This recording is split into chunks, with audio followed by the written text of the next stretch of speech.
At that time, Jesus said, I praise you, Father, Lord of heaven and earth, because you've hidden these things from the wise and learned and revealed them to little children.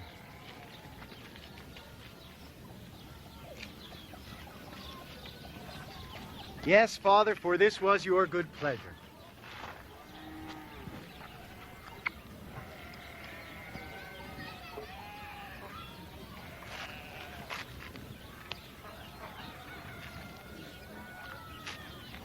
All things have been committed to me by my Father.